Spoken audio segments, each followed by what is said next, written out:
मुअज़्ज़ज़ ख़वातीन व हज़रात, अस्सलाम वालेकुम। मेरा नाम तासीर मलिक है और आप मुझे तासीर मलिक ऑफिशियल पर सुन रहे हैं। ख़वातीन व हज़रात, आज कुछ आम तरीन डेवलपमेंट्स हुई हैं जिन पर आज हम डिस्कशन करते हैं। इससे पहले कि मैं अपनी बात को आगे बढ़ाऊँ, आप सबसे गुजारिश है कि अपने इस चैनल को जल्दी से लाइक कर दें, सब्सक्राइब कर दें और बेल आइकन लाजमी प्रेस कर दें, ताकि आने वाली तमाम तर वीडियोज़ और उनकी अपडेट्स आपको टाइम से मिलती रहें। जनरल बाजवा साहब अपना सामान लपेटते हुए अब नज़र आ रहे हैं। आज उन्होंने अलविदाई मुलाकातें की हैं, मुख्तलिफ गैरिजन का उन्होंने जो है वो विज़िट किया है और बज़ाहिर सूरत हाल जो है वो अब बदलती हुई नज़र आ रही है। आर्मी चीफ़ की तैनाती जो कि पाकिस्तान के अंदर एक मुअम्मा बनी हुई थी, नया आर्मी चीफ कौन आता है ये तो एक मुअम्मा है ही, लेकिन जो एक्सटेंशन की बातें की जा रही थी, ख़ास तौर पे जो स्पेकुलेशंस चल रही थी पिछले 2 to 3 डेज़ के अंदर कि जनरल बाजवा को जो है वो एक्सटेंशन ऑफर कर दी गई है। मैंने पिछले व्लॉग में आपसे शेयर किया था कि शहबाज शरीफ साहब का जो हुकूमती धड़ा है उसने बाकायदा तौर पर जो है वो जनरल बाजवा साहब को जो है एक्सटेंशन की ऑफर की, लेकिन उनको जो है वो लंदन की जो सियासत है और लंदन का जो सियासी धड़ा बैठा हुआ है उनसे जो है वो चिट्टी और क्लियर एंड कट नो कर दी गई है और जनरल बाजवा साहब जो है वो अब अपना सामान पैक करते हुए नजर आ रहे हैं। इस पर मैं डिस्कशन बाद में करता हूँ, लेकिन पहले हम आते हैं अरशद शरीफ साहब के, जो एक बेहमाना तशद्दुद करके उनको कत्ल किया गया। जिस तरीके से उनको शुरू में जब उनकी कत्ल की न्यूज़ आई तो ख़ास तौर पर नॉन लीगी लाइक माइंडेड मीडिया सेल जो है, जिसमें जियो न्यूज़ है, जिसमें आपका दुनिया न्यूज़ है, जिसमें आपका आज टीवी है, इन्होंने सबसे पहले तो इसको एक हादसाती मौत करार देने की कोशिश की और उसके बाद जो है वो जब कड़ी से कड़ी खुलती गई तो पता चला कि अरशद शरीफ साहब को जो है वो कत्ल किया गया है। अब जो पोस्टमार्टम रिपोर्ट आई है ये होशरुबा इसमें इंकशाफात किए गए कि अरशद शरीफ साहब के बकाया तौर पर उनको तशद्दुद किया गया है, उनको गाड़ी से उतार कर उनके सर के पीछे से बड़े करीब से गोली मारी गई है, लेकिन गोली मारने से पहले उनके जो बाकायदा तौर पर उन पर बेहमाना तशद्दुद किया गया है। उनके जो है हाथ हैं उनके अंदर कील ठोके गए हैं ताकि उनको उसके अपने कलम के आज़ादाना इस्तेमाल की सज़ा दी जा सके। अरशद शरीफ साहब के ख़वातीन व हज़रात हाथों के बाकायदा तौर पर नाखन नोचे गए हैं। अरशद शरीफ साहब को जो है उनके हाथों की उंगलियां तोड़ी गई हैं। इस कदर बेहमाना तशद्दुद किया गया है और इस तशद्दुद की रिपोर्ट जो है जो लीक करने वाला जो मीडिया सेल है वो भी आपका दुनिया न्यूज़ ही है और दुनिया न्यूज़ आपको पता है ये सपोर्ट करता है नून लीगी नैरेटिव को।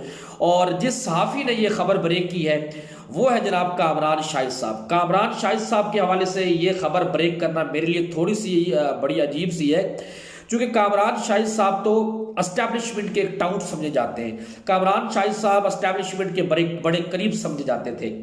परवेज रशीद साहब की 2 से 3 दिन पहले एक वीडियो रिलीज हुई और उस वीडियो को रिलीज करने के पीछे भी यही मकसद बताए जाते हैं कि यहाँ पर पाकिस्तान के अंदर वीडियोस लीक करने का धंधा बेसिकली 2 जगहों पर चल रहा है। एक तो मरियम नवाज साहब के कैंप के अंदर वीडियोस लीक करने का और ऑडियोज लीक करने का धंधा बड़े अरूज पे है।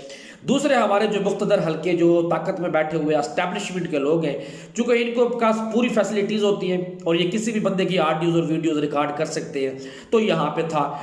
तो जनरल बाजवा साहब को जो है वो नवाज शरीफ साहब की कोशिश थी कि इनको एक्सटेंशन ना दी जाए। उसकी मुहरक़ात मैं आपको बताता हूँ कि जब ऑपरेशन रिजीम चेंज किया गया तो स्क्रिप्ट जो लिखा गया था उसके अंदर, उस स्क्रिप्ट के अंदर जो मेजर डिस्कशन जो शामिल थी वो ये थी कि लेवल प्लेइंग फील्ड जो है, जिसकी मरियम नवाज शरीफ साहब अक्सर बात करती हैं, नून लीग के मुताबिक लेवल प्लेइंग फील्ड वो यही है कि जैसे नवाज शरीफ साहब को 2018 के इंतखाबात से आउट किया गया है, ऐसे ही अब इमरान खान साहब को जो है वो 2022 के इंतखाबात से 2023 के आने वाले जो आम इंतखाबात हैं उनसे आउट किया जाए। और लेवल प्लेइंग फील्ड का मतलब यही है कि पाकिस्तान की सियासत जो है वो ख़वातीन व हज़रात अब माइनस इमरान खान के फार्मूले के तौर पर आगे बढ़ेगी। अब स्क्रिप्ट को कुछ इस तरीके से किया जो चलाया गया, लिखा गया कि सबसे पहले रजीम चेंज ऑपरेशन होगा। उस रजीम चेंज ऑपरेशन में जो है वो वोट ऑफ नो कॉन्फिडेंस कामयाब करवाई जाएगी। तो वोट ऑफ नो कॉन्फिडेंस कामयाब हुई, उसके बाद केसेस खत्म करने के लिए पूरा एक निज़ाम बनाया गया और वो निज़ाम कामयाब हुआ। नैब के पर काटे, केसेस खत्म कर दिए गए। ईवीएम का जो इस्तेमाल एक्सपेक्टेड था वो खत्म कर दिया गया। ओवरसीज का जो वोट जो आने वाले इलेक्शन में पीएमएलएन को बड़ा एक डेंट डाल सकता था वो खत्म कर दिया गया। ये तो सब कुछ सबूत जो चलना था, जो होता हुआ नजर आ रहा था, वो तो ख़वातीन व हज़रात हो गया। लेकिन इस स्क्रिप्ट के अंदर एक बहुत बड़ा मुअम्मा एस्टैब्लिशमेंट के गले पड़ गया कि एस्टैब्लिशमेंट ये समझ रही थी कि इमरान खान साहब को जैसे ही नॉकआउट पंच लगाया जाएगा तो उसकी पार्टी का शराजा बिखर जाएगा। अवाम उन्नास जो है वो इमरान खान साहब को जो है वो दोबारा वेलकम बैक नहीं कहेगी। सोचा ये जा रहा था कि खान साहब जिस तरीके से उनको लाया गया था और अवाम उन्नास उनसे जो एक्सपेक्टेशन रखती थी, इसमें कोई शक नहीं है कि खान साहब ने वो एक्सपेक्टेशन तो पूरी नहीं की, लेकिन जो एस्टैब्लिशमेंट का जो नुक्ता नज़र है खान साहब के मकबूलियत के बारे में था कि खान साहब हुकूमत से वापस निकलते ही जो वो बेजान हो जाएंगे और हम उनकी पार्टी से वफादारियाँ तब्दील करवा लेंगे और इस पार्टी को जो है वो तोड़ लेंगे और पार्टी का साइज हम छोटा करके कट एंड पेस्ट करके जो है वो मुख्तलिफ जगहों पर मुख्तलिफ लोग भेज के तो पावर का जो बैलेंस है वो मुख्तलिफ पार्टीज में कन्वर्ट कर देंगे। अब ये स्क्रिप्ट सारा उल्टा हो गया। खान साहब को 10 अप्रैल को अनएक्सपेक्टेडली विदाउट एनी कॉल जो पब्लिक ने जो प्रोटेस्ट किया इस रजीम चेंज ऑपरेशन के खिलाफ जो रिएक्शन आया पब्लिक का, वो एस्टेब्लिशमेंट के लिए जो है वो नाकाबिल कबूल था और बड़ा सरप्राइजिंग भी था। पाकिस्तान की तारीख में पहली दफा ऐसा हो रहा था कि एस्टेब्लिशमेंट जिस पार्टी को हटा रही थी तो पाकिस्तान की जो आवाम है वो एस्टेब्लिशमेंट के साथ खड़े होने की बजाय एक पॉलिटिकल पार्टी के साथ खड़ी हो गई। तो ये स्क्रिप्ट था ख़वातीन हज़रात। उसके बाद ख़वातीन हज़रात अगर केसेस की बात की जाए तो केसेस में फॉरेन फंडिंग केस, जो कि फॉरेन फंडिंग के हवाले से एक बड़ा शोर मचाया गया कि इमरान खान साहब और पाकिस्तान तहरीक इंसाफ ने फॉरेन फंडिंग ली है और फॉरेन फंडिंग के तहत चलने वाली एक जमात है। तो खोदा पहाड़ निकला चूहा at the spot at the end election commission of Pakistan ने खुद ये बात एक्सेप्ट की कि बेसिकली ये जो फॉरेन फंडिंग है ये फॉरेन फंडिंग नहीं है, ये बेसिकली प्रोहिबिटेड फंडिंग है, ये ममनुआ फंडिंग है।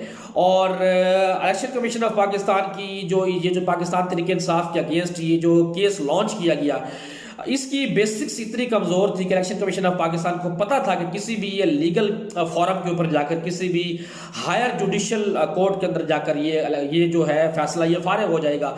तो पाकिस्तान की जो आईनी अदालतें हैं उनका डर था। तो फॉरेन फंडिंग केस में इमरान खान साहब को जो है वो नाअहल नहीं किया जा सका। फिर तोशा खाना केस, उसमें एज इट सेल्फ ये केस जो है वो एक इंतहाई अहमकाना किस्म का जो केस इमरान खान साहब के अगेंस्ट तैयार किया गया। बेसिकली ये केस बनता था नहीं, लेकिन इमरान खान साहब को सिर्फ अंडर प्रेशर करने के लिए ये केस बनाया गया।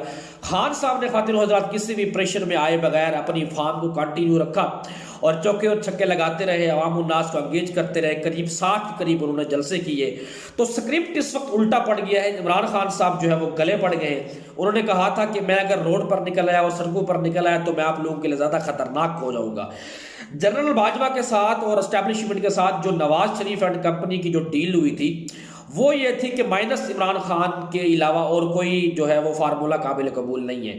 अब जो पाकिस्तान मुस्लिम लीग नून का यहाँ पर बैठा हुआ धड़ा जो मामलात को डील कर रहा था वो ये समझते थे कि इस वक्त जिस लेवल की चपकलिश इमरान खान साहब और एस्टैब्लिशमेंट और जो मुख्तदर हल्के हैं उनकी खान साहब के साथ जिस लेवल पर चपकलिश चली गई है अब ये वापस रिवर्स होने वाली नहीं है। तो शहबाज शरीफ साहब ये समझते थे कि अगर हम आने वाले इलेक्शन तक जो है वो इसी एस्टैब्लिशमेंट के धड़े को जो है वो कंटिन्यू करें तो खान साहब का रास्ता जो है वो रोका जा सकेगा। जबकि नवाज शरीफ साहब ये समझते हैं कि जब तक मेरे साथ किए हुए वादे जिसमें मुझे लेवल प्लेइंग फील्ड, जिसका मतलब ये है कि मुझे वापस तभी लाया जाएगा जब इमरान खान साहब को जो है वो हुकूमत से आउट कर दिया जाएगा, पॉलिटिकल सिस्टम से आउट कर दिया जाएगा और वो इलेक्शन लड़ ही नहीं सकेंगे।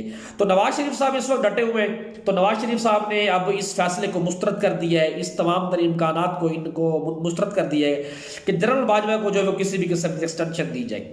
दूसरा, मैंने आपको पिछले व्लॉग में बताया था कि जो कोर कमांडर की जो कॉन्फ्रेंस हुई है उसके अंदर एज एन इंस्टीट्यूशन आर्मी के अपने अंदर भी ख़वातीन हज़रात एक बहुत बड़ी बेचैनी पाई जाती है। पाकिस्तान के अवाम उन्नास और इदारे के दरमियान जो ताल्लुकात को लेकर के एक बेचैनी है वो उसका खुल के इज़हार किया गया है। फैसला यही हुआ है अब तक जो लग रहा है कि जनरल बाजवा साहब अपना बोरी बिस्तर गोल करते हुए जाते हुए नजर आ रहे हैं और एक्सपेक्टेड ये है कि जिस शख्सियत का नाम जो है वो मरियम नवाज साहबा जो है वो बबांगे दोहल उन्होंने लिया कि जनरल आसिम मुनीर साहब से जो है उनसे इमरान खान साहब को खतरा है और जनरल आसिम मुनीर की उन्होंने बड़े तारीफों के पुल बांधे। इस वक्त जो है ये मामला कंट्रोवर्शियल बना हुआ है। नवाज शरीफ साहब ये चाहते हैं कि जनरल आसिम मुनीर साहब को ही अगला आर्मी चीफ मुतय्यन किया जाए, जबकि जो कोर कमांडर्स की जो कॉन्फ्रेंस हुई है और जनरल बाजवा एज हिमसेल्फ दोनों ये चाहते हैं कि सिर्फ 2 लोगों पर मुश्तमिल ही समरी भेजी जाए वजारत दिफा को, जिसमें जनरल अजहर अब्बास साहब हैं और जनरल साहिर शमशाद मिर्जा साहब हैं, कि इन दोनों लोगों में से ही किसी को भी अगर प्राइम मिनिस्टर ऑफ पाकिस्तान चाहे तो किसी एक को वो चीफ ऑफ आर्मी स्टाफ बना दें और किसी एक को और दूसरे को जो है वो आप joint chief of staff committee बना दें।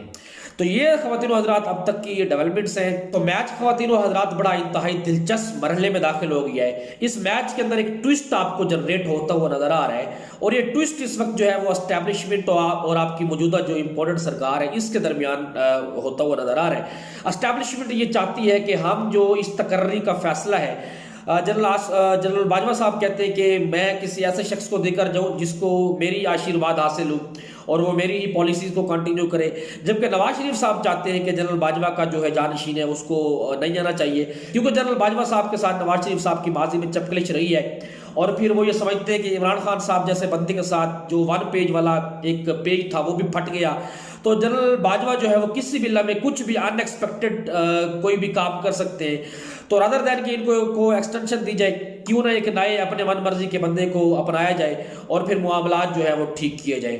अब मैच के अंदर वीडियोस लीक करने का जो सिलसिला है वो अब दोबारा जारी हो चुका है। एस्टैब्लिशमेंट ने जो है वो परवेज रशीद साहब को की जो है वो एक ऑडियो जो वीडियो है वो लीक करवाई और इसके पीछे जो मुख्तदर हल्के हैं उन्हीं का ही किरदार है ऑब्वियसली, अंडर प्रेशर रखने के लिए नून लीग को, और नून लीग ने फिर नहले पे दहला खेला। अब ये जो प्रेस कॉन्फ्रेंस थी DGISI की और DGISPR साहब की, जिसमें उन्होंने अरशद शरीफ साहब के बारे में जो बयान दिया था उसको काउंटर करने के लिए जो है वो अब ये जो पोस्टमार्टम रिपोर्ट है इसको ऑनर कर दिया गया। ख़वातीन हज़रात, अब ये ताकत का ऊँट किस करवट बैठता है, जो भी फर्दर अपडेट्स आती हैं उनसे आपको आगाह करते रहेंगे। ख़वातीन हज़रात, अपना बहुत सारा ख्याल रखिएगा। जज़ाकल्लाह।